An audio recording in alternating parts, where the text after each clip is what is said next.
ನಮಸ್ಕಾರ ಸ್ನೇಹಿತರೆ.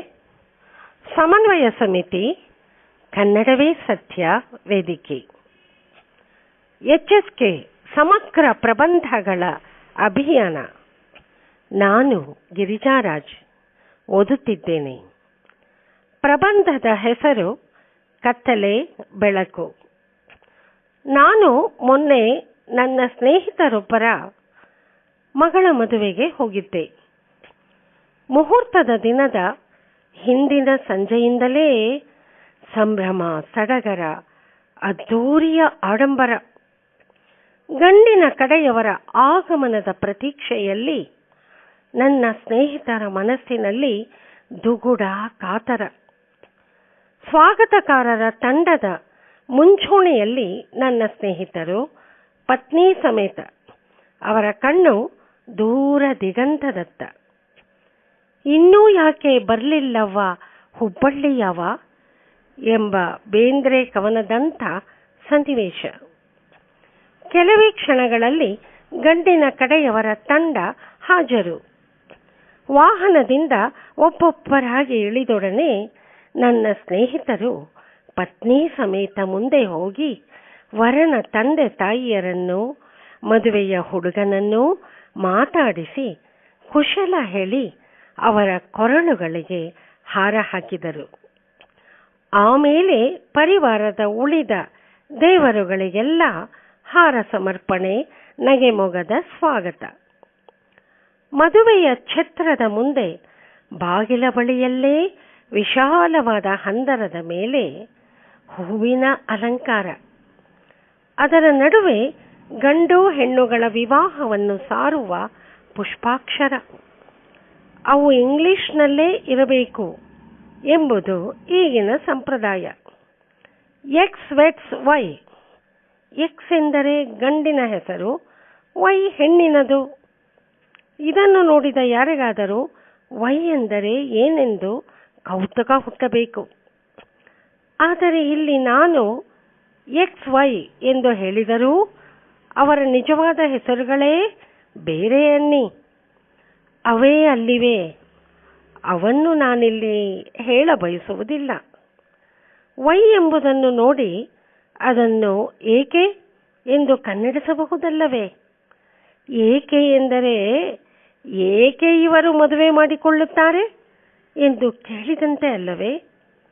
ಗಂಡು ಹೆಣ್ಣುಗಳು ಏಕೆ ಪರಸ್ಪರ ಮದುವೆಯಾಗುತ್ತಾರೆ? ಅವರ ಉದ್ದೇಶ ಗೊತ್ತಿಲ್ಲವೇ? ಅದನ್ನು ನಿಮಗೆ ಹೇಳಬೇಕೇ? ಏಕೆ ಎಂಬುದನ್ನು ಒಬ್ಬೊಬ್ಬರು ಒಂದೊಂದು ರೀತಿ ಉತ್ತರಿಸಬಹುದು. ಏಕೆ ಎಂದರೆ ಹುಡುಗಿಯ ಕನ್ಯಾಸರೆ ಬಿಡಿಸುವುದಕ್ಕೆ ಎಂದು ಹೆಣ್ಣಿನ ತಂದೆ ತಾಯಿ ಭಾವಿಸಬಹುದು. ಬಂಧುಗಳು ಭರ್ಜರಿ ಊಟಕ್ಕೆ, ಖುಷಿಯಾಗಿ ಕಾಲ ಕಳೆಯುವುದಕ್ಕೆ. ಅವರಲ್ಲಿ ಕೆಲವರು ಮದುವೆಯ ಸಮಯದಲ್ಲಿ ಛತ್ರದ ಮೂಲೆಯ ಕೋಣೆಯೊಂದನ್ನು ಪತ್ತೆ ಮಾಡಿ ಅಲ್ಲಿ ನೆಲದ ಮೇಲೆ ಟವಲು ಹಾಸಿ ಇಸ್ಪೀಟಿನಲ್ಲಿ ಮಗ್ನರಾಗುತ್ತಾರೆ. ಅವರಿಗೆ ಮದುವೆ, ಊಟ ಎಲ್ಲ ಗೌಣ. ಅವರಿರುವಲ್ಲಿಗೆ ತಿಂಡಿ ತೀರ್ಥ ಸಮರ್ಪಿಸಿದರಂತೂ ತುಂಬ ಸಂತೋಷ. ಮದುವೆ ಪಾರ್ಟಿ ಎಂದು ಯಥಾವತ್ತಾಗಿ ಬರಮಾಡಿಕೊಳ್ಳುವ ವೇಳೆಗೆ ಸಂಜೆಯಾಗಿತ್ತು. ದಿಗ್ಗನೆ ದೀಪಗಳು ಬೆಳಗಿದವು. ಆ ಬೆಳಕಿನಲ್ಲಿ ಗಂಡು ಹೆಣ್ಣುಗಳ ವಿವಾಹವನ್ನು ಘೋಷಿಸುವ ಮಾತು ಹೊಳೆಯುತ್ತಿತ್ತು. X weds Y. ಎಕ್ಸ್ಗೆ ಏಕೆ ವೈ ವಾಲಗ ಬಜಾಯಿಸುತ್ತಿತ್ತು. ಆದರೆ ತಮಾಷೆಗೆ ಇದು ಕಾಲವಲ್ಲ. ಅಗೋ ನೋಡಿ, ವಧು ಪಿತರು ಅಗಲವಾದ ನಗೆಯಿಂದ ಎಲ್ಲರನ್ನೂ ಒಳಗೆ ಕರೆಯುತ್ತಿದ್ದಾರೆ. ಮದುವೆ ಗಂಡು ಮುಂದೆ, ಅವನ ಹಿಂದೆ ಗಂಡಿನ ತಂದೆ ತಾಯಿ. ಅವರ ಎದುರಿಗೆ ವಧುವಿನ ತಂದೆ ತಾಯಿಯರು ಕೈ ನೀಡಿ ಅವರನ್ನು ಒಳಕ್ಕೆ ಕರೆಯುತ್ತಿದ್ದಾರೆ. ಜನಜಂಗುಳಿಯ ಗುಜುಗುಂಪಲಿನ ನಡುವೆ ನಾಗಸ್ವರ ಮೊರೆಯುತ್ತಿರುವಲ್ಲಿ ಹುಡುಗ ಛತ್ರದ ಬಾಗಿಲ ಬಳಿ ಬಂದು ಒಳಗೆ ಬಲಗಾಲನ್ನಿಟ್ಟ. ಬಲಗಾಲನ್ನೇ ಮೊದಲು ಒಳಗೆ ಇಡಬೇಕು, ಅದು ಶುಭ. ಆದರೆ ಅವನು ಕಾಲಿಟ್ಟನೋ ಇಲ್ಲವೋ ವಿದ್ಯುತ್ ದೀಪಗಳೆಲ್ಲ ಥಟ್ಟನೆ ಹಾರಿ ಹೋದವು. ಎಲ್ಲೆಲ್ಲೂ ದಟ್ಟ ದಟ್ಟವಾದ ಕತ್ತಲೆ. ಹುಡುಗನ ತಂದೆ ಹೌಹಾರಿದರು. ಇದೇನಿದು? ಅನ್ಯಾಯ, ಅಪಶಕುನ. ಜೋಯಿಸರನ್ನು ಕೇಳೋಣವೇ? ಇಲ್ಲೇ ಇದ್ದಾರಲ್ಲ ಪುರೋಹಿತರು, ಅವರನ್ನು ಕೇಳೋಣ ಎಂದರು ಗಂಡಿನ ತಂದೆ. ಅವರೇನು ಹೇಳುತ್ತಾರೆ ಗೊತ್ತೇ ಇದೆಯಲ್ಲ. ಅಪಶಕುನ ನಿಜ, ಆದರೆ ಪರಿಹಾರ ಉಂಟು. ಅದನ್ನು ಮಾಡಿದರಾಯಿತು. ಎಲ್ಲಕ್ಕೂ ಶಾಂತಿ ಇಲ್ಲವೇ ಎಂದೇ ಹೇಳುತ್ತಾರೆ ಅಂದುಕೊಂಡರು. ಹುಡುಗನ ತಂದೆ ತಮ್ಮ ಭಾವಿ ಬೀಗರ ಎಂದರೆ ಬೀಗರಾಗಬಹುದಾಗಿದ್ದು ಈಗ ಈ ಅಪಶಕುನದಿಂದಾಗಿ ಆಗದೇ ಇರಬಹುದಾದವರ ಕಡೆ ತಿರುಗಿ ಹೇಳಿದರು. ಏನು ಸ್ವಾಮಿ, ಹೀಗಾಯಿತಲ್ಲ? ನೀವು ಸರಿಯಾದ ಕಾಲದಲ್ಲಿ ಸ್ತಂಭ ಮುಹೂರ್ತ ನೆರವೇರಿಸಲಿಲ್ಲವೇ ಎಂದರು. ಕೋರ್ಟಿನಲ್ಲಿ ಆರೋಪಿಯನ್ನು ಎದುರು ಲಾಯರು ಪಾಟಿ ಸವಾಲು ಮಾಡುವ ಹಾಗೆ. ಹುಡುಗಿಯ ತಂದೆಗೆ ಪೆಚ್ಚು ಮೋರೆ. ಬೀಗರು ಖಡಾಖಂಡಿತವಾಗಿ ಹೇಳಿದರು. ಯಾಕೋ ಇದು ಸರಿಯಾಗಿಲ್ಲ ಎಂದರು. ಎಂದರೆ ಈ ಮದುವೆಯನ್ನು ನಿಲ್ಲಿಸಿಬಿಟ್ಟರೆ ಅಥವಾ ಮುಂದಕ್ಕೆ ಹಾಕಿದರೆ ವಾಸಿ ಎಂಬ ಅರ್ಥವನ್ನು ಧ್ವನಿಸುವ ರೀತಿಯಲ್ಲಿ. ಪಾಪ, ನನ್ನ ಸ್ನೇಹಿತರು ನಡುಗಿದರು. ಆ ವೇಳೆಗೆ ಹುಡುಗನ ತಂದೆ ನನ್ನನ್ನು ಗುರುತಿಸಿದರು. ಅವರು ನನಗೆ ಅಪರಿಚಿತರೇನೂ ಅಲ್ಲ. ದೀಪ ಹೋದದ್ದು ದೈವಕೃತ್ಯ ಅಲ್ಲ, ಅದೃಷ್ಟದ ಕೈವಾಡವಲ್ಲ, ವಿದ್ಯುತ್ ಮಂಡಳಿಯವರ ಕೈ ಛಳಕ. ದೀಪ ಹೋಗೋದು ಬರೋದು ಮಾಮೂಲು. ಮದುವೆ ಶಕುನದ ಸೂಚನೆಯಾಗಿ ದೀಪ ಆರಿಸಬೇಕೆಂದು ಅವರಿಗೇನು ದೈವ ಪ್ರೇರಣೆ ಆಗಿರುವುದಿಲ್ಲ ಎಂದು ಹೇಳಿದೆ ನಗು ನಗುತ್ತ.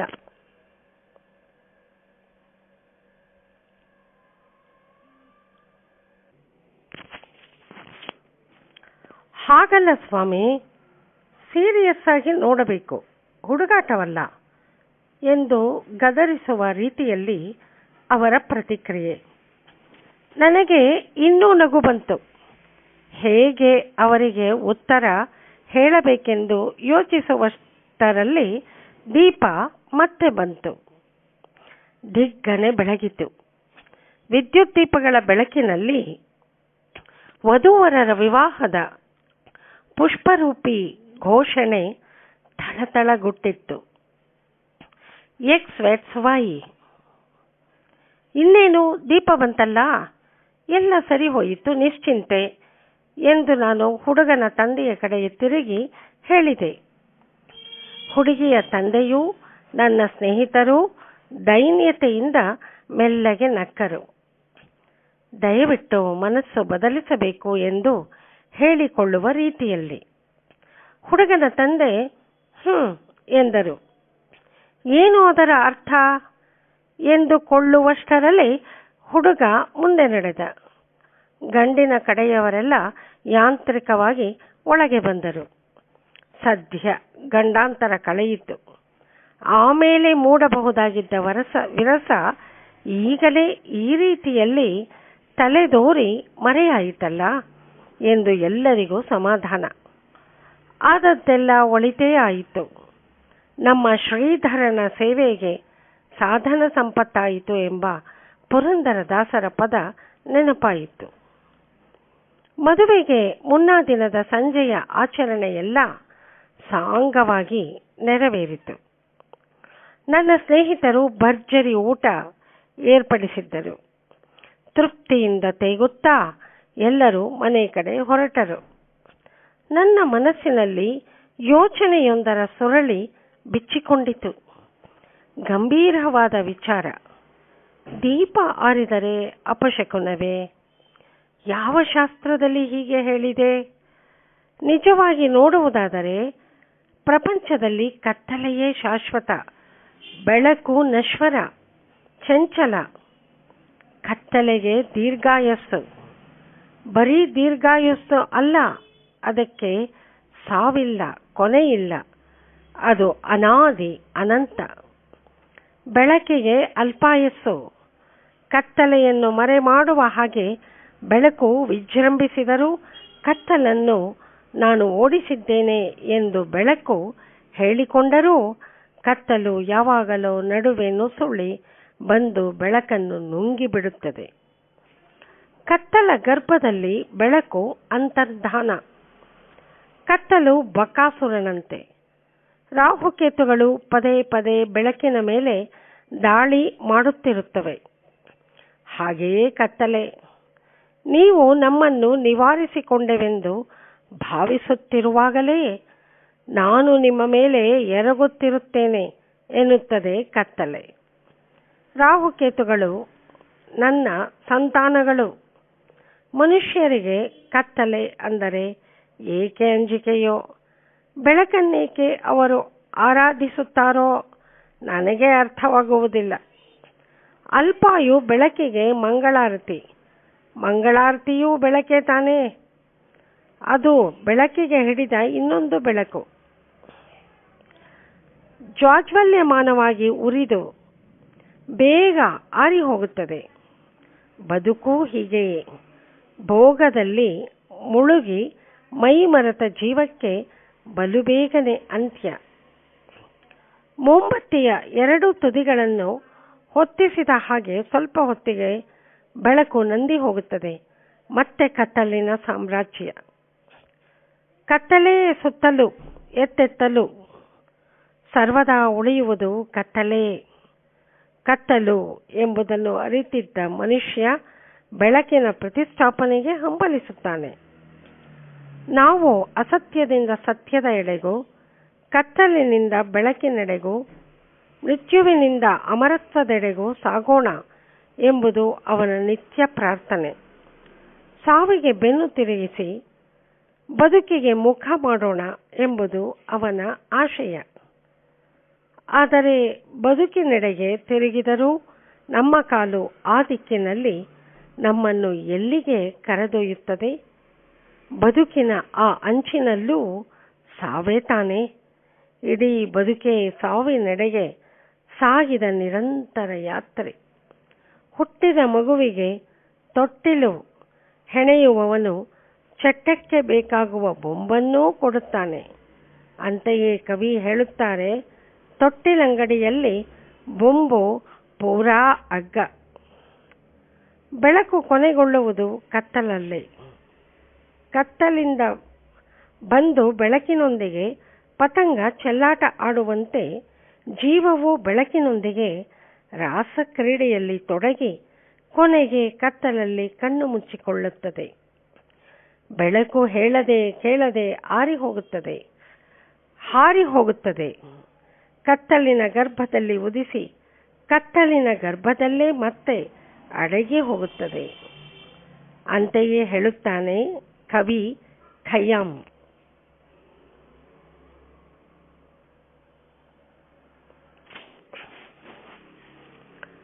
ಪಿಂಡೆಸೆಯ ಬಾಗಿಲಿನ ಬೀಗಕ್ಕೆ ಕೈಯಿಲ್ಲ, ಮುಂದೆಸೆಯ ತೆರೆ ಎತ್ತಿ ನೋಡಲು ಅಳವಲ್ಲ. ಈ ಎಡೆಯೊಳು 2 ದಿನ ನೀವು ನಾವೆಂಬ ನುಡಿ ಆಡುವೆವು. ಬಳಿಕಿಲ್ಲ ನೀವು ನಾವುಗಳು. ಕತ್ತಲೆಯಲ್ಲಿ ಹುಟ್ಟಿ ಕತ್ತಲೆಯನ್ನೇ ಸೇರುವ ಜೀವಕ್ಕೆ ಕತ್ತಲೆಂದರೆ ಆಗದು. ಇದೆಂಥ ವಿಪರ್ಯಾಸ! ನಶ್ವರವಾದ ಬೆಳಕೇ ಶಾಶ್ವತವೆಂದು, ಅದನ್ನು ತಾನು ಶಾಶ್ವತಗೊಳಿಸುತ್ತೇನೆಂದು ಮನುಷ್ಯ ಭಾವಿಸುತ್ತಾನೆ. ಎಂಥ ಭ್ರಮೆ! ಯಾರು ಹೇಗೆಂದೇ ಭ್ರಮಿಸಲಿ, ಕತ್ತಲೆ ಶಾಶ್ವತ, ಬೆಳಕಲ್ಲ. ದೇವರು ಶಾಶ್ವತ ಎಂದು ನಮ್ಮ ನಂಬಿಕೆ.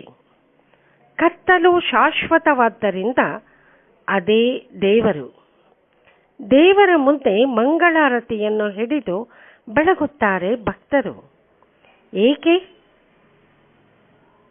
ಏನು ಇದರ ಅರ್ಥ? ದೇವರೇ, ನಿನ್ನ ಮುಂದೆ ಈ ಬೆಳಕು ಎಷ್ಟು ಕ್ಷಣಿಕ. ನೀನೇ ಶಾಶ್ವತ, ನೀನೇ ಕತ್ತಲು, ನೀನೇ ದೇವರು ಎಂದು ಭಕ್ತ ಹೇಳಿದಂತೆಯೇ ಅಲ್ಲವೇ? ಇದೆಂಥ ತೀರ್ಮಾನಕ್ಕೆ ಬರುತ್ತಿದ್ದೀರಿ ಮಾರಾಯರೇ? ನಿಮಗೆ ತಲೆಗಿಲೆ ಕೆಟ್ಟಿದೆಯೋ ಹೇಗೆ ಎಂದು ಕೇಳುತ್ತಿದ್ದೀರಲ್ಲವೇ ಓದುಗರಾದ ನೀವು? ಆದರೆ ನೀವೇ ಯೋಚಿಸಿ ನೋಡಿ, ಈ ಪ್ರಪಂಚ ಸೃಷ್ಟಿಯಾಗುವುದಕ್ಕೆ ಮುಂಚೆ ಏನಿತ್ತು? ಎಲ್ಲವೂ ಶೂನ್ಯ. ಶೂನ್ಯಸ್ಯ ಶೂನ್ಯಮಾದಾಯ ಶೂನ್ಯಮೇವಾವಶಿಷ್ಯತೆ.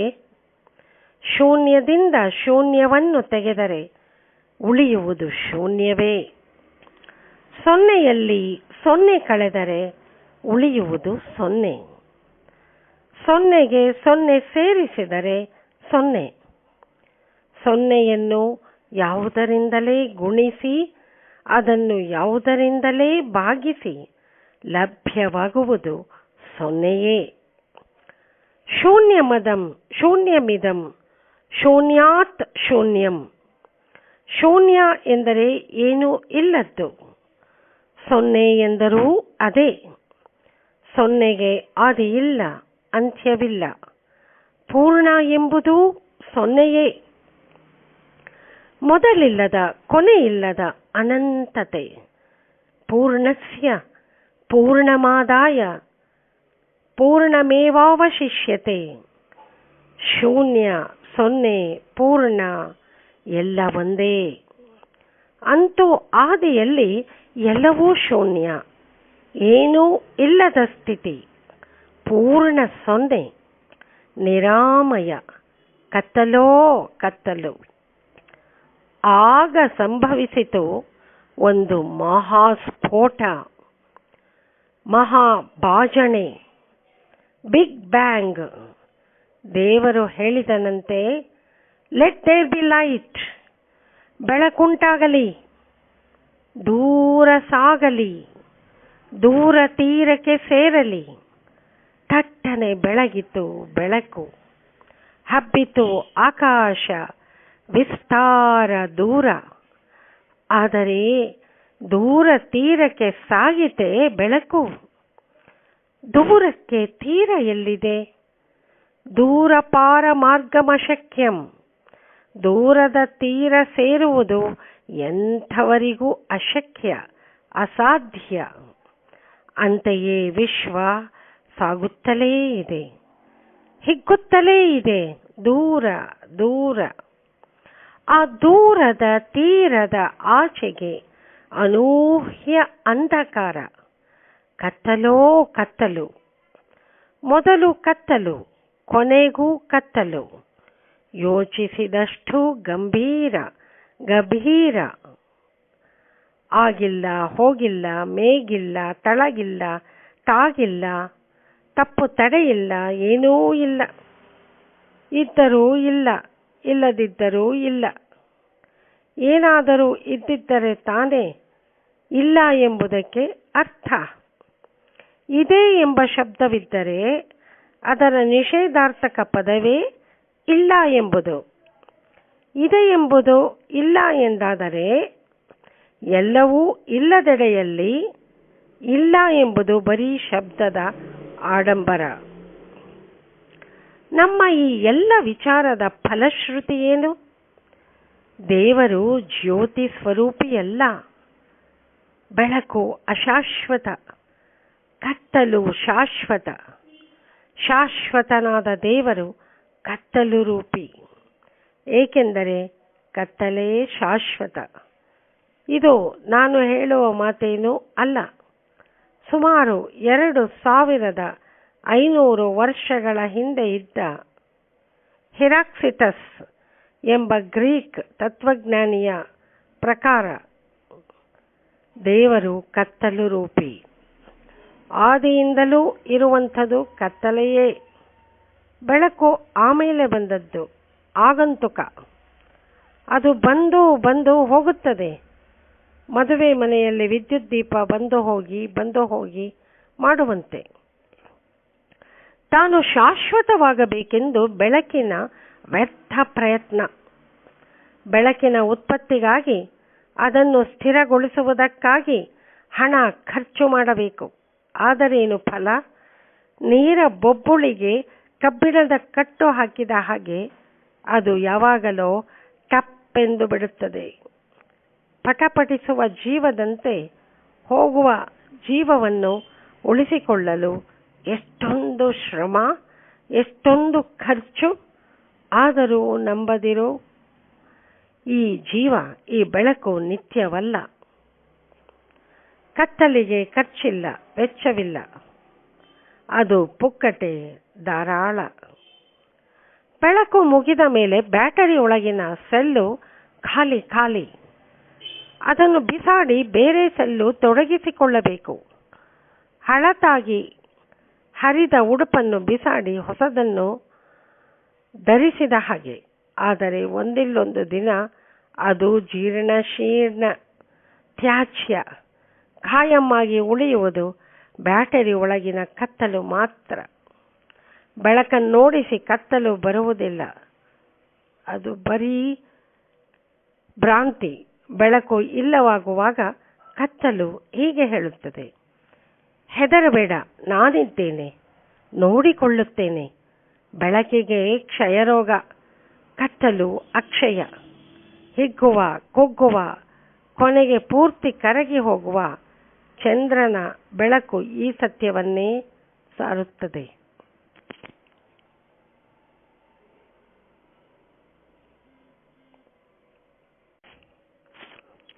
ಭಾರತದಲ್ಲಿ ಹಿಂದಿನಿಂದಲೂ ಕತ್ತಲಿನ ಮಹತ್ವವನ್ನು ಅರಿತಿದ್ದವರುಂಟು.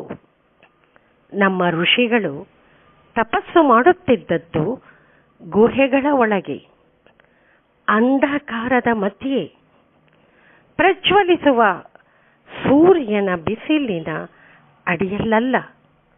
ನಮ್ಮ ದೇಗುಲಗಳಲ್ಲಿ ಕತ್ತಲಿನಲ್ಲೇ ಆರಾಧನೆ. ಮೂಲ ವಿಗ್ರಹವಿರುವ ಗರ್ಭಗುಡಿಯಲ್ಲಿ ಕತ್ತಲೋ ಕತ್ತಲು, ಬೆಳಕು ಎಲ್ಲೋ ಅಲ್ಪ ಸ್ವಲ್ಪ. ಅದರಿಂದ ಕತ್ತಲೆ ಇನ್ನಷ್ಟು ಕತ್ತಲೆ ಎಂದೇ ಅನಿಸುತ್ತದೆ. ಕಿಂಡಿಯಿಂದ ತೂರಿ ಬರುವ ಬೆಳಕು ಕತ್ತಲನ್ನೇ ತಿದ್ದಿ ತೋರಿಸುತ್ತದೆ. ಕತ್ತಲಿನ ನಡುವಿನ ಏಕಾಂತತೆಯಲ್ಲಿ ಚಿತ್ತದ ಏಕಾಗ್ರತೆ ಸಾಧ್ಯ. ಧ್ಯಾನ ಮಾಡುವಾಗ ನಾವು ಕಣ್ಣು ಮುಚ್ಚಿಕೊಳ್ಳುತ್ತೇವೆ. ಏಕೆ? ಬೆಳಕಿದ್ದಾಗ ಕಣ್ಣು ಅತ್ತ ಇತ್ತ ಚಲಿಸಿ ನಾನಾ ಆಕರ್ಷಣೆಗಳಿಗೆ ಒಳಗಾಗುತ್ತದೆ. ಆಸೆಗಳು ಮೊಳೆಯುತ್ತವೆ, ಮನಸ್ಸು ಚಂಚಲವಾಗುತ್ತದೆ. ಆದ್ದರಿಂದಲೇ ಬಸವಣ್ಣನವರು ಹೀಗೆ ಹೇಳಿದ್ದು, ಅತ್ತ ಇತ್ತ ನೋಡದಂತೆ ಅಂಧಕನ ಮಾಡಯ್ಯ ತಂದೆ. ಅಂಧಕ ಎಂದಾಗ ನನಗೆ ಅಂಧಕಾಸುರನ ಸಂಹಾರದ ಕತೆ ನೆನಪಾಗುತ್ತದೆ. ವರ್ಷವೂ ದೇವರು ಅಂಧಕಾಸುರನ ಸಂಹಾರ ಮಾಡುತ್ತಲೇ ಇದ್ದಾನೆ. ಆದರೆ ಸಾಯುವನೇ ಅಂಧಕಾಸುರ? ಮತ್ತೆ ಮತ್ತೆ ಬರುತ್ತಲೇ ಇರುತ್ತಾನೆ. ಪಾರ್ಥೇನಿಯಂ ಕುಲ ಸಂಜಾತ ಅಂಧಕಾಸುರ. ಅಲ್ಲದೆ ಅವನಾದರೂ ಏಕೆ ಸಾಯಬೇಕು? ಒಮ್ಮೆಲೆ ಅವನು ಶಾಶ್ವತವಾಗಿ ಸತ್ತು ಹೋದರೆ ಆಮೇಲೆ ಮಾನವನ ದೇವರಿಗೇನು ಕೆಲಸ? ಅವನು ನಿರುದ್ಯೋಗಿಯಾಗುತ್ತಾನೆ. ಸೋಮಾರಿ ತಲೆ ಏನೇನನ್ನೋ ನೆನೆಯುತ್ತದೆ. ಅವನು ಏನಾದರೊಂದು ಸಮಸ್ಯೆ ಸೃಷ್ಟಿಸಿಕೊಂಡು ಅದರ ಪರಿಹಾರಕ್ಕಾಗಿ ಹೆಣಗುತ್ತಾನೆ. ಎಲ್ಲವೂ ಚೆನ್ನಾಗಿ ಬಿಟ್ಟರೆ ಆಗ ಜನ ದೇವರನ್ನು ನೆನೆಯುವುದನ್ನು ಬಿಟ್ಟು ಬಿಡುತ್ತಾರೆ. ಅವನು ನಿಷ್ಪ್ರಯೋಜಕ, ಅವನೇನೂ ನಮಗೆ ಬೇಕಿಲ್ಲ ಎಂದು ದೇವರನ್ನು ಅವರು ಮೂಲೆಗೆ ತಳ್ಳಿಬಿಟ್ಟಾರು. ಆದ್ದರಿಂದಲೇ ದೇವರು ಕತ್ತಲನ್ನು ಕೆಟ್ಟದ್ದು ಎನಿಸುವಂತೆ ಮಾಡಿ ಅದರ ನಿರಂತರ ಸಂಹಾರ ಕಾರ್ಯವನ್ನು ತನಗೇ ಇಟ್ಟುಕೊಂಡ. ಆದ್ದರಿಂದಲೇ ನಾನು ಅಂಧಕಾರವನ್ನು ಪಾರ್ಥೇನಿಯಮ್ಮಿಗೆ ಹೋಲಿಸಿದ್ದು. ಅದನ್ನು ನೀವು ಕಿತ್ತು ಹಾಕಿದಷ್ಟು ಅದು ಮತ್ತೆ ಮತ್ತೆ ಸೊಂಪಾಗಿ ಬೆಳೆಯುತ್ತದೆ. ಮುಖದ ಮೇಲಿನ ಗಡ್ಡ ಮೀಸೆಗಳನ್ನು ಹೆರೆದಷ್ಟು ಕೂದಲು ಮತ್ತೆ ಮತ್ತೆ ಒರಟಾಗಿ ಒತ್ತಾಗಿ ಬೆಳೆಯುವಂತೆ. ಈ ಪ್ರಪಂಚವನ್ನು ಮುಖದ ಮೇಲೆ ಬೆಳೆಸುವ ಗಡ್ಡದ ಕೂದಲಿಗೆ ಉಪನಿಷತ್ತು ಹೋಲಿಸುತ್ತದೆ. ಅದನ್ನು ನಿವಾರಿಸಿಕೊಳ್ಳಲು ಯತ್ನಿಸಿದಷ್ಟು ಅದು ಹುಲುಸಾಗಿ ಬೆಳೆಯುತ್ತದೆ. ಧರ್ಮದ ಗ್ಲಾನಿ, ಅಧರ್ಮದ ಬೆಳವಣಿಗೆ, ಅದರ ನಿವಾರಣೆ ಈ ಪ್ರಕ್ರಿಯೆಯನ್ನು ಶ್ರೀಕೃಷ್ಣ ಭಗವದ್ಗೀತೆಯಲ್ಲಿ ಒಕ್ಕಣಿಸಿದ್ದಾನೆ. ಯಾವಾಗ ಧರ್ಮದ ಗ್ಲಾನಿಯಾಗುತ್ತದೋ ಆವಾಗಲೆಲ್ಲ ನಾನು ಅವತರಿಸಿ ಅಧರ್ಮವನ್ನು ನಾಶಗೊಳಿಸಿ ಧರ್ಮವನ್ನು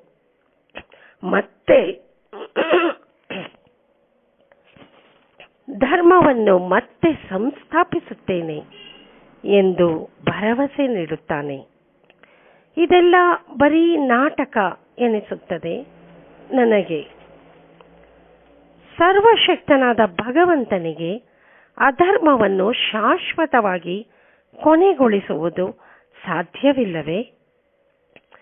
ಆದರೆ ತಾನು ಎಂದರೆ ಬ್ರಹ್ಮ, ದೇವರು, ಸತ್ಯ, ಜಗತ್ತು ಮಿಥ್ಯ ಎಂದು ಹೇಳಿದ ದೇವರು ಆ ಮಿಥ್ಯೆಯೇ, ಅಜ್ಞಾನವೇ ಶಾಶ್ವತ ಎಂದು ತೋರುವ ಹಾಗೆ ಮಾಯೆಯನ್ನು ನಿರ್ಮಿಸಿದ. ಆದ್ದರಿಂದ ಧರ್ಮಗ್ಲಾನಿ, ಅದರ ಧ್ವಂಸ, ಧರ್ಮ ಸಂಸ್ಥಾಪನೆ ಎಲ್ಲವೂ ದೇವರ ಲೀಲಾ ವಿನೋದ, ಆಟ, ನಾಟಕ. ಅಧರ್ಮ ಸಂಪೂರ್ಣವಾಗಿ ತೊಡೆದು ಹೋದರೆ, ಅಜ್ಞಾನ ನಾಶವಾದರೆ ಆಗ ಭವದ ಬಳ್ಳಿ ಕೊನೆಗೊಳ್ಳುತ್ತದೆ. ಆಗ ಇನ್ನೆಲ್ಲಿ ಭವ ಇರುವುದು ಇದೆ ಎನಿಸುವುದು ಇಲ್ಲ. ಹಾಗಾಗುವುದು ದೇವರಿಗೂ ಇಷ್ಟವಿಲ್ಲ. ತನಗೆ ನಿರುದ್ಯೋಗ ಉಂಟಾಗುವುದೆಂಬ ಭಯದಿಂದ. ಅಧರ್ಮ ನಾಶವಾಗುವುದೋ ಇಲ್ಲವೋ ಅದು ಬೇರೆ ಮಾತು. ಆದರೆ ನಾವು ಈಗ ಆಲೋಚಿಸುತ್ತಿರುವುದು ಕತ್ತಲನ್ನು ಕುರಿತು. ಕತ್ತಲು ಶಾಶ್ವತ, ಅದಕ್ಕೆ ಸಾವಿಲ್ಲ. ಕತ್ತಲು ಮಾಯೆಯಲ್ಲ, ಮಿಥ್ಯೆಯೂ ಅಲ್ಲ. ಮಿಥ್ಯೆಯನ್ನು, ಸುಳ್ಳನ್ನು, ಈ ಲೋಕವನ್ನು ಸತ್ಯವೆಂದು ಜನ ಭ್ರಮಿಸುವಂತೆ ಮಾಡುವುದು ಮಾಯೆ. ಬೆಳಕೆಂಬುದು ಮಾಯೆ. ಆದರೆ ಕತ್ತಲು ಅಂಥ ಭ್ರಮೆಯನ್ನುಂಟು ಮಾಡದು. ಅಸತ್ಯವನ್ನು ಸತ್ಯವೆಂದು ಎತ್ತಿ ತೋರಿಸುವುದು ಬೆಳಕೆಂಬ ಮಾಯೆ. ಅದು ಅಶಾಶ್ವತ. ಈ ಬೆಳಕಿನಿಂದ ದೂರವಾದಾಗ, ಕತ್ತಲ ಮೊರೆ ಹೊಕ್ಕಾಗ ಸತ್ಯದ ಕಾಣ್ಕೆ.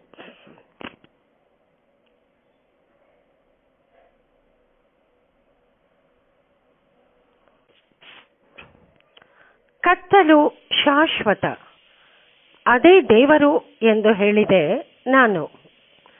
ಯೇಸುಕ್ರಿಸ್ತ ಕಲಿಯುತ್ತಿದ್ದ ಶಾಲೆಯೊಂದರಲ್ಲಿ ಕತ್ತಲನ್ನು ದೇವರೆಂದು ನಿರ್ಧರಿಸಿದ್ದರಂತೆ.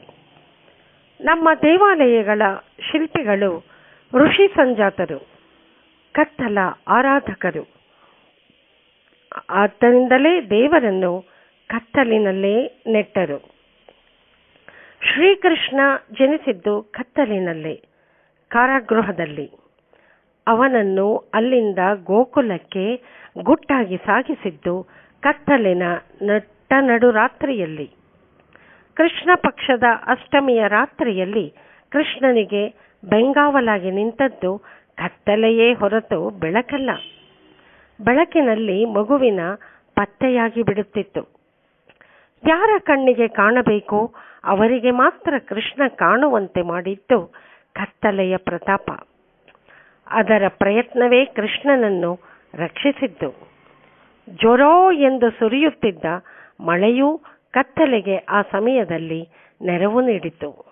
ಕತ್ತಲು ಒಂಟಿಯಲ್ಲ, ಅದರ ನಂಟರು ಹಲವರು. ನಾನು ಹಿರಾಕ್ಲಿಟಸನ ವಿಚಾರ ಹೇಳಿದೆನಲ್ಲವೇ? ಬೆಳಕು ಕತ್ತಲೆಗಳು ಸೇರುವ ಎಡೆಯಲ್ಲಿ ದೇವರು ಇರುತ್ತಾನಂತೆ. ಹಾಗೆಂದು ಕೂಡ ಹೆರಾಕ್ಲಿಟಸ್ ಹೇಳಿದ್ದಾನೆ.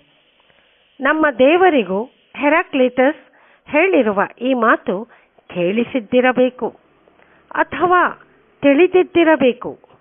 ತಾನು ಭೂಲೋಕದಲ್ಲಿ ಅವತಾರ ಎತ್ತಬೇಕಾದರೆ ಹಗಲಿನಲ್ಲಿ ಅಲ್ಲ. ಹಗಲು ಅಶಾಶ್ವತ. ಗಾಢಾಂಧಕಾರದಲ್ಲಿ ಅವತರಿಸಿದರೆ ಯಾರೂ ಕಾಣುವುದಿಲ್ಲ. ಕತ್ತಲಿನಲ್ಲಿ ಕಂಡದ್ದೆಲ್ಲ ಗುಮ್ಮ ಎಂದು ಭಾವಿಸುತ್ತಾರೆ, ಭಯಪಡುತ್ತಾರೆ. ಆದ್ದರಿಂದಲೇ ಅವನು ಹಿರಾಕ್ಲಿಟಸ್ ಹೇಳಿದಂತೆ ಬೆಳಕು ಕತ್ತಲೆಗಳು ಸೇರುವ ಸಮಯದಲ್ಲಿ ಸಂಧ್ಯಾಕಾಲದಲ್ಲಿ ನರಸಿಂಹ ಅವತಾರ ಎತ್ತಿದ. ಅವನು ಅರ್ಧ ಸಿಂಹ ಅರ್ಧ ನರ.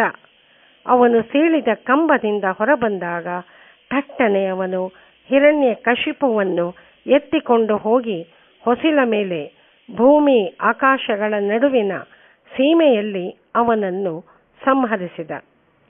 ನಮ್ಮಲ್ಲನೇಕರು ತಮಗೆ ಗೊತ್ತಿಲ್ಲದೆಯೇ ಹಿರಣ್ಯಕಶಿಪುವಿನ ಗೋತ್ರದವರು ಎನಿಸುತ್ತದೆ. ನನಗೆ ದೇವರ ನಾಮವನ್ನು ಕೇಳಲಾರೆ ಎಂದು ಅನೇಕರು ಕಿವಿ ಮುಚ್ಚಿಕೊಳ್ಳುತ್ತಾರೆ. ಪುರಂದರದಾಸರು ತಂಬೂರಿ ಮೀಟುತ್ತಾ ಭಗವನ್ನಾಮ ಸಂಕೀರ್ತನೆ ಮಾಡುತ್ತಾ ಬೀದಿಯಲ್ಲಿ ಬರುವುದನ್ನು ಕಂಡೊಡನೆ ಮುದುಕಿಯೊಬ್ಬಳು ಅಸಹನೆಯಿಂದ ಮನೆಯ ಒಳಗೆ ಹೋಗಿ ಬಾಗಿಲು ಮುಚ್ಚಿಕೊಳ್ಳುತ್ತಿದ್ದಳಂತೆ. ಪುರಂದರದಾಸರು ಅನುಕಂಪದ ನಗೆ ಬೀರುತ್ತಾ ಹಾಡಿದರಂತೆ ಹೀಗೆ: ಭಾರತ ರಾಮಾಯಣ ಸಾರತತ್ವದ ಬಿಂದು ಒಳಗೆ ಬಿದ್ದಿತೆಂದು ಕದವಿಕ್ಕಿದಳೇಕೋ ಗಯ್ಯಾಳಿ ಮುದುಕಿ. ಅವಳು ಇಕ್ಕಿದ್ದು ದೇಹವೆಂಬ ಅವಳ ಮನೆಯ ಮನಸ್ಸೆಂಬ ಬಾಗಿಲನ್ನು. ಅದನ್ನು ಅವಳು ಮುಚ್ಚಿಕೊಂಡಳು. ಮನೆ ಎಂಬುದು ದೇಹವೆಂಬ ಮನೆ ಕೂಡ. ಅದರ ಕದವೇ ಮನ. ನಮ್ಮ ಜ್ಞಾನಿಗಳು ಬೆಳಕಿನ ಆರಾಧಕರು ಎಂಬುದು ಸುಳ್ಳು. ಅವರು ಕತ್ತಲಿನ ಆರಾಧಕರೇ ಎಂಬುದಕ್ಕೆ ಭಗವದ್ಗೀತೆಯೇ ಸಾಕ್ಷಿ.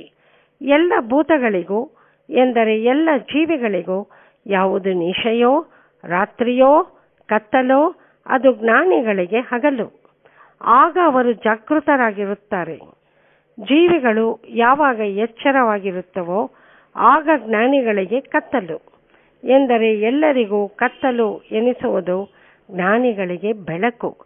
ಅಪರಾಧ ಮಾಡಿದವರಿಗೆ ಜೈಲು ಶಿಕ್ಷೆ ವಿಧಿಸುವುದೇತಕ್ಕೆ? ಕಾರಾಗೃಹದ ಕತ್ತಲಿನಲ್ಲಿ ಅವರಿಗೆ ಜ್ಞಾನೋದಯವಾಗಲಿ ಎಂಬುದೇ ಉದ್ದೇಶ. ಈಚೀಚೆಗೆ ಕಾರಾಗೃಹಗಳಲ್ಲಿ ಕೈದಿಗಳನ್ನು ಕೂಡುವ ಕೋಣೆಗಳಿಗೂ ಧಾರಾಳವಾಗಿ ಗಾಳಿ ಬೆಳಕು ಹರಿದು ಬರುವಂತೆ ಮಾಡುತ್ತಿದ್ದಾರೆ ಜೈಲು ಸುಧಾರಣೆಯ ಹೆಸರಿನಲ್ಲಿ.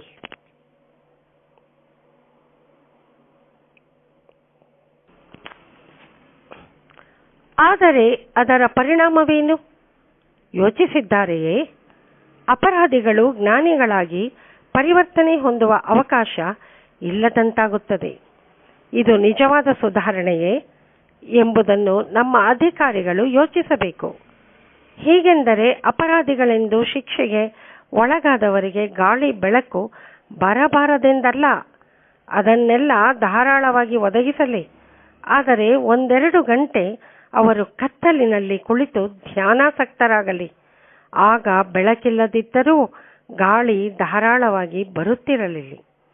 ನಮ್ಮ ಸ್ವಾತಂತ್ರ್ಯ ಹೋರಾಟದ ಕಾಲದಲ್ಲಿ ಅನೇಕರನ್ನು ಆಗಿನ ಸರ್ಕಾರ ಜೈಲಿಗೆ ತಳ್ಳಿತ್ತು. ಅದರಿಂದ ಒಳ್ಳೆಯದೇ ಆಯಿತು. ಜೈಲಿನ ಗಾಢಾಂಧಕಾರದಲ್ಲಿ ಅವರ ಜ್ಞಾನೇಂದ್ರಿಯ ಪ್ರಜ್ವಲಿಸಿತು, ಜ್ಞಾನ ಬೆಳಗಿತು ಎಂದು ನಾನು ಇಲ್ಲಿ ಪದ ಬಳಸಿರುವುದು ಬೆಳಕಾಗುವುದು ಎಂಬ ಅರ್ಥದಲ್ಲಲ್ಲ. ಅದು ಕಣ್ಣಿಗೆ ಕಾಣುವ ಬೆಳಕಲ್ಲ, ಅಮೂರ್ತವಾದ ಬೆಳಕು, ಅಗೋಚರವಾದ ಬೆಳಕು. ದೀಪದ ಬೆಳಕನ್ನು ಟಿ.ಎಸ್. ಎಲಿಯಟ್ ಎಂಬ ಕವಿ the visible reminder of invisible light ಎನ್ನುತ್ತಾನೆ. ಈ ವಿಸಿಬಲ್ ಲೈಟ್ ಗೋಚರಿಸುವ ಬೆಳಕು ಇನ್ವಿಸಿಬಲ್ ಲೈಟಿನ ಅಗೋಚರವಾದ ಬೆಳಕಿನ ನೆನಪು ನೀಡುತ್ತದೆ ಎಂಬುದು ಅವನ ಒಕ್ಕಣೆ. ಆ ಬೆಳಕು ಅಂತರಂಗದ ಬೆಳಕು. ಈ ಬೆಳಕಲ್ಲ, ನಾವು ಬೆಳಕು ಎಂದು ಕರೆಯುವ ಬೆಳಕಲ್ಲ. ಅದು ನಮ್ಮ ಬರೀ ಗಣ್ಣಿಗೆ ಗೋಚರಿಸುವುದಿಲ್ಲ. ಅದನ್ನು ಕಾಣಲು ದಿವ್ಯ ಚಕ್ಷುಗಳು ಬೇಕು.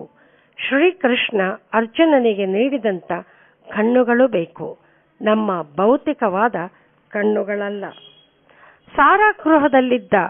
ಕಾರಾಗೃಹದಲ್ಲಿದ್ದ ನಮ್ಮ ಸ್ವಾತಂತ್ರ್ಯ ಯೋಧರು ಆ ಕಾಲದಲ್ಲಿ ನಿಜವಾದ ಜ್ಞಾನದ ಆರಾಧಕರಾದರು.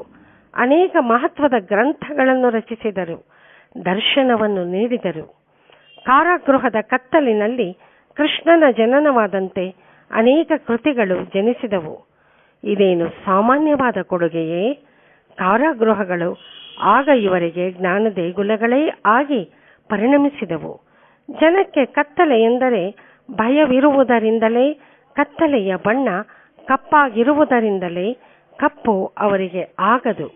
ಒಗ್ಗದಿಕೆ, ಅಲರ್ಜಿ. ಕಪ್ಪು ಅವರಿಗೆ ಅಶುಭ.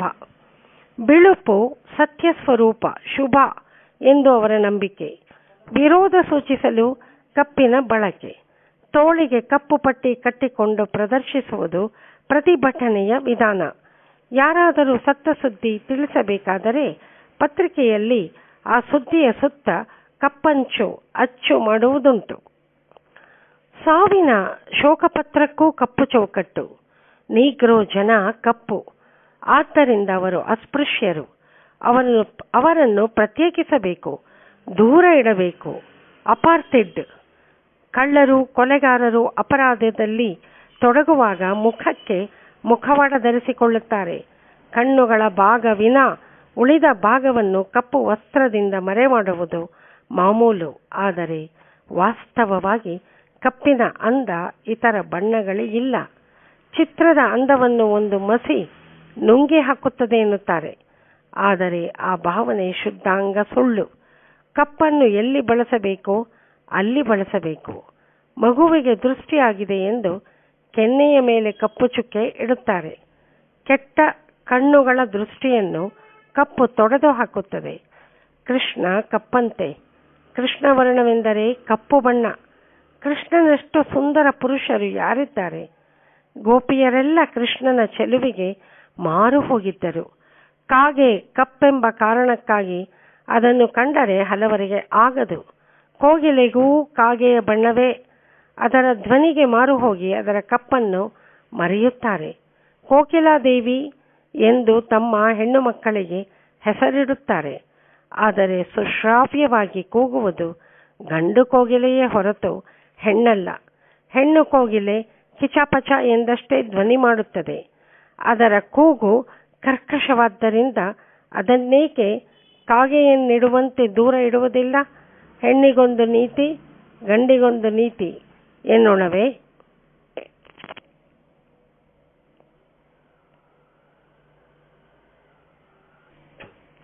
ನಮ್ಮ ಸುಪ್ರಸಿದ್ಧ ವ್ಯಂಗ್ಯ ಚಿತ್ರಕಾರರಾದ R.S. ಲಕ್ಷ್ಮಣ್ಗೆ ಕಾಗೆ ಎಂದರೆ ಬಹಳ ಇಷ್ಟ.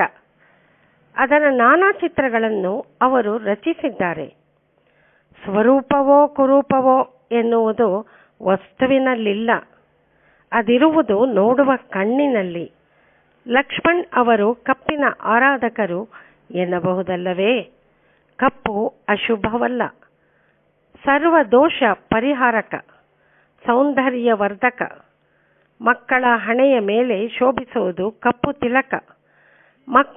ಮಹಿಳೆಯರ ಕಪ್ಪು ಕೂದಲ ಚೆಲುವನ್ನು ಮೆಚ್ಚದವರು ಯಾರು? ಸ್ತ್ರೀಯರ ಉದ್ದನೆಯ ಕಪ್ಪು ಕೂದಲನ್ನು ನೋಡಿದಾಗ ಸೀತೆಯ ಕೂದಲ ನೆನಪಾಗುತ್ತದೆ.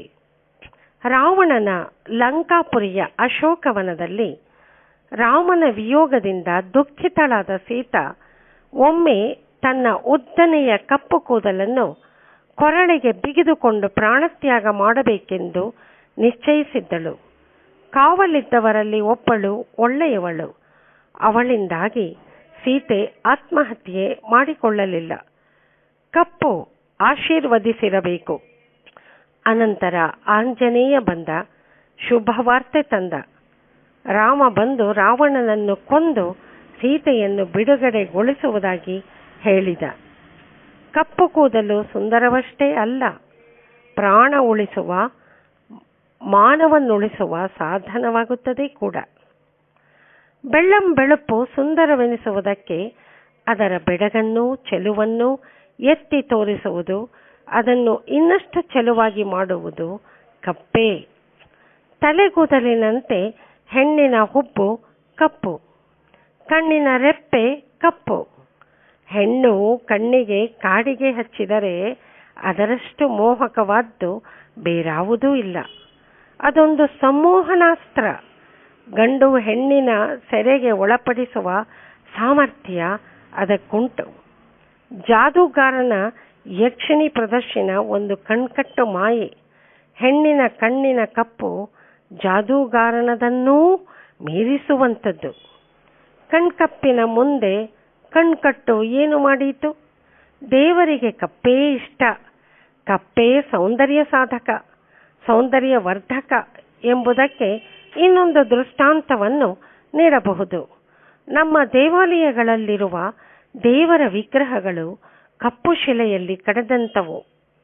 ಬೇಲೂರಿನ ಶಿಲಾಬಾಲಿಕೆಯರು ಕಪ್ಪು ಕಪ್ಪು ಕಪ್ಪು ದೇವರದು ಎಂಥ ಚೆಲುವು, ಶಿಲಾಬಾಲಿಕೆಯರ ಬೆಡಗೇ ಬೆಡಗು. ಇದರ ಮುಂದೆ ಅಮೃತ ಶಿಲೆಯನ್ನು ನೀವಾಳಿಸಿ ಬಿಸಾಡಬೇಕು. ಅದೊಂದು ತರಹ ಬಿಳಿಚು, ಸತ್ವಹೀನ. ಉತ್ತರ ಭಾರತ ದೇವರುಗಳ ಮೂರ್ತಿಗಳು ಅಮೃತ ಶಿಲೆಯಲ್ಲಿ ಕಡೆದಂಥವು. ಕಪ್ಪು ವಿಗ್ರಹದ ಚೆಲುವಿಗೆ ಅವು ಎಂದೂ ಸಾಟಿಯಾಗಲಾರವು. ಅದೊಂದು ಬಗೆಯ ಶ್ರೀಮಂತಿಕೆಯ ಬಜಾರಿ ಪ್ರದರ್ಶನ. ಜನ ಕಪ್ಪಾಗಲಿ ಕೆಂಪಾಗಲಿ ಕಂದಾಗಲಿ ಹಳದಿಯಾಗಲಿ ಅವರೆಲ್ಲರಲ್ಲೂ ಹರಿಯುವ ರಕ್ತ ಕೆಂಪೆ. ಕಪ್ಪು ಮನುಷ್ಯನ ದೇಹದ ರಕ್ತವನ್ನು ನೀಡಿ ಎಷ್ಟೋ ಬಿಳಿಯರನ್ನು ರಕ್ಷಿಸಿಲ್ಲವೇ? ಉದಯವಾಗಲಿ ನಮ್ಮ ಚೆಲುವ ಕನ್ನಡ ನಾಡು ಎಂದು ನಾವೆಲ್ಲ ಹಾಡುತ್ತೇವೆ. ಕರ್ನಾಟಕ, ಕರ್ನಾಟ ಎಂದು ನಮ್ಮ ನಾಡಿಗೆ ಹೆಸರಾದದ್ದು ಅದರ ಕಪ್ಪು ನೆಲದಿಂದಾಗಿ. ಕನ್ನಡ ನಾಡು ಚೆಲುವಾದದ್ದು ಅದರಿಂದಲೇ. ಭೀಮಶ್ರೀಯವರು ಕನ್ನಡ ತಾಯ ನೋಟ ಎಂಬ ಕವನದಲ್ಲಿ ಮಾಡಿರುವ ಬಣ್ಣನೆ ನನಗೆ ನೆನಪಾಗುತ್ತದೆ. ಬಳಸಿ ಬಂದೆನು ಸುತ್ತ ಕನ್ನಡದ ನಾಡುಗಳ ಸಿರಿಯ ನೋಡುತ್ತಾ, ಬಳಸಿದೆನು ಸುತ್ತಿದೆನು ಕಣ್ದಣಿಯೇ ನೋಡಿದೆನು ಕುಣಿದು ಹಾಡಿದೆನು. ಕೆಳಗೆ ಬೆಳೆ ಹೊಲ ಕಪ್ಪು, ಮೇಲೆ ಬಾಂಬೊಲ ಕಪ್ಪು, ಬೆಟ್ಟಗಳು ಕಪ್ಪು, ಕಾರ್ಮೋಡಗಳು ಕಪ್ಪು, ಹೊಳೆ ಕೆರೆಯ ಮಡು ಕಪ್ಪು, ತಾಯ ಕಾಲ್ ತೊಳೆವ ಉಪ್ಪು ಕಡಲದು ಕಪ್ಪು, ಜನ ಕಪ್ಪು ಏನೆಂಬೆ ತಪ್ಪು ತಪ್ಪು. ಮೂಡ ಪಡುವಲು ತಿರುಗು, ಬಡಗ ತೆಂಕಲು ತಿರುಗು, ಕರ್ನಾಟದಲ್ಲಿ ನಿಮ್ಮೂರ ಹೆಣ್ಣುಗಳ ಕಣ್ಣೋಟ, ಕಣ್ಣೋಟ ಕರ್ಪು ಬಲು ಕರ್ಪು. ಒಟ್ಟಿನಲ್ಲಿ ಸ್ಥಿರವಾದದ್ದೆಂದರೆ ಕತ್ತಲೆ, ಕಪ್ಪೆ. ಸಪ್ತವರ್ಣಗಳಾಗಿ ಸೀಳಾಗಿ ಹೋಗುವ, ಹೋಳಾಗಿ ಹೋಗುವ ಸಪ್ತವರ್ಣಗಳನ್ನೇ ಕಾರಿಕೊಳ್ಳುತ್ತಾ ನೆಲಕ್ಕೆ ಅಪ್ಪಳಿಸುವ ದೀವಳಿಗೆಯಲ್ಲಿ ಮಕ್ಕಳು ಹಚ್ಚಿ ಆಕಾಶಕ್ಕೆ ಹಾರಿಸುವ ಆಕಾಶ ಬಾಣದಂತೆಯೇ ಬೆಳುಪು ಬೆಳಕು. ಅದು ಸ್ಥಿರವಲ್ಲ, ಆದರದು ಸಂಚಾರಿ ಭಾವ. ಕತ್ತಲ ಒಡಲಿನಿಂದ ಹೊರಬಂದು ಕತ್ತಲಿನಲ್ಲೇ ಸೇರಿ ಹೋಗುವ ಬೆಳಕಿನಂತೆ. ಕಪ್ಪಿನಿಂದ ಹೊರಬಂದು ಕಪ್ಪನ್ನೇ ಸೇರುವ ಬಿಳಿಯ ಬಣ್ಣದಂತೆ ಕತ್ತಲಿನದು ಕಪ್ಪಿನದು ಸ್ಥಾಯಿ ಭಾವ. ಗಣಿತ ವಿಜ್ಞಾನವನ್ನು ವಿಜ್ಞಾನಗಳ ರಾಣಿ ಎಂದು ಬಣ್ಣಿಸುವುದುಂಟು. ಅದು ಎಲ್ಲ ವಿಜ್ಞಾನಗಳ ತಾಯಿ. ಅಂತೆಯೇ ಕತ್ತಲೆ ಕಪ್ಪು, ಅದು ಸಕಲ ವರ್ಣಗಳ ಬೆಳಕುಗಳ ತಾಯಿ. ನಿಜವಾದ ಬೆಳಕೆಂದರೆ, ಬಣ್ಣವೆಂದರೆ ಕತ್ತಲೆಯೇ, ಕಪ್ಪೆ. ಕತ್ತಲಿನಲ್ಲೇ ಜ್ಞಾನದ ಉದಯ, ಕಾವ್ಯದ ವಿಕಾಸ. ಸಂಗೀತಕ್ಕೆ ಬೆಳಕು ಬೇಕಿಲ್ಲ. ದೃಷ್ಟಿಹೀನರು ಶ್ರೇಷ್ಠ ಸಂಗೀತಗಾರರಾಗುತ್ತಾರೆ. ಏಕೆ? ಕತ್ತಲಿನಲ್ಲಿ ಅವರಿಗೆ ಗಾನ ಶಾರದೆ ಒಲಿಯುತ್ತಾಳೆ. ಸಂಗೀತಕ್ಕೆ ಆಕಾರವಿಲ್ಲ, ರೂಪವಿಲ್ಲ. ಗಾನವಾವುದು ಗೂಢ ಭಾವವನ್ನು ಬಿಚ್ಚುತ್ತಿಹುದು, ಆತ್ಮವದ ನರಿತಿಹುದು, ನುಡಿಗೊಡಲ ನೋಯುತ್ತಿಹುದು ಎಂದು ಹಾಡಿದ್ದಾರೆ ಪೂತಿನ. ಎಷ್ಟು ನಿಜ.